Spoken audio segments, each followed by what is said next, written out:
Hey y'all, welcome to the Movie Howze. You're just in time to hear me talk about.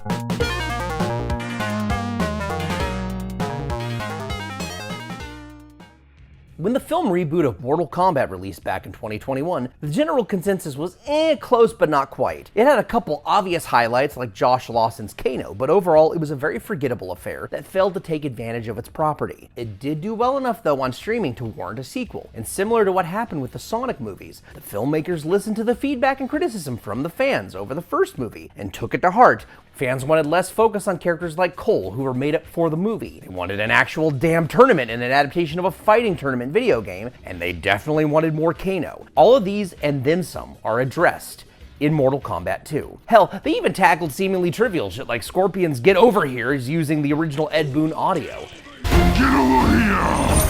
Get over here! This is all in service to please the fans. And while the critics bitch that it's a tacky sequel only meant for the fans, my response is, you're goddamn right. That's who actually decides the worth of the movie, the paying customer. Is Mortal Kombat 2 stupid? No, my wife's cat who tries to eat tape and lick a Bengay is stupid. This is full-blown cinematic idiocracy, and it is glorious! A dramatic improvement over the last film. Basic plot is fighting game plot, as in not much but more than you'd think. There's a tournament with a cast of colorful weirdos who duke it out over the fate of the world. You don't even need to have seen the previous movie to get it. Prior to its release, there was concerns MK2 would be the latest in a series of bait and switches like The Last Jedi, The Dial of Destiny, or even some would argue the Mario movies, where the classic legacy male hero is ridiculed and ultimately sidelined by some girl boss. On paper, MK2 could be that with the aged-up Johnny Cage and Princess Kitana, but actual execution paints a different picture. For one, Kitana isn't insufferable or unflappable, but two, you can't cry foul over a character being the butt of jokes when said character has always been the butt of jokes. Johnny Cage in every medium is a clown. He's just a competent one. That's why we love him. And sure, they could have done the traditional young buck Cage and Caskellin Powell for the role, but they did something different.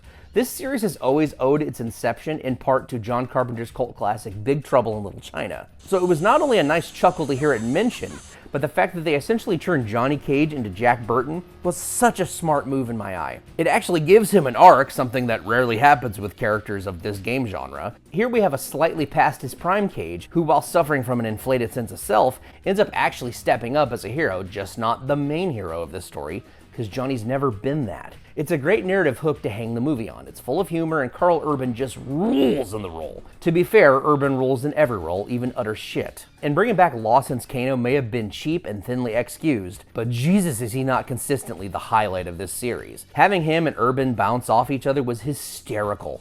Though it's still an odd choice that they didn't give him his cyber eye here. That being said, as much fun as I had, I can't say MK2 surpasses the original 1995 film. I think both are equally good, but in different ways. For sure, there's things done better here. Overall characterization, humor, and especially the gore trumps the original. The CG isn't laughable and the fights are more consistently quality, but there's still stuff done better in the OG film. For example, with the close exception of one fight, this film's bouts can't match the best of the 95 flick had to offer, the Scorpion Cage or Liu Kang reptile matches. Modern day special effects wizardry can't hold a candle to two stuntmen beating the shit out of each other at full speed, assisted only by the occasional wire rig. And to think both of those tussles were added in post to bump up the action in the original film. Also, Tendanobu Asano's Raiden lacks the charisma of Christopher Lambert's take on the Thunder God, despite being the right race and not a blind as a bat Frenchman. Same too with Shin Han. He's no Kari Hiroyuki Tagawa. Whereas the new Shang Tsung is just kinda there, scheming but with no real payoff, Tagawa is chewing every piece of scenery and savoring every moment of it. Lastly, and this might not seem as important as you think, but I really missed the electronic industrial soundtrack. People forget how important that first film is historically. It was the very first EDM album to go platinum, boosting the reach and popularity of the then burgeoning genre. So much it's now entwined with the franchise's identity. Like, I feel they missed a golden opportunity with this film to begin with the exact same way the old ones did. Can you imagine how wild the crowd would have gone if they did begin with Techno Syndrome? That being said, I still think most of y'all would enjoy this flick. Is it a masterpiece? Hell the fuck nah! With how many times characters in this series have been resurrected, it's hard to feel any drama when someone meets a grisly end. But it knows itself, and there's something charming as all hell about something being totally confident in its utter stupidity. I will say though, if this does well enough for another installment, they better bring back my boy Reptile and give him the proper respect he deserves. Because in the end, I surprisingly found Mortal Kombat 2 to be a thoroughly enjoyable bit of solid celluloid.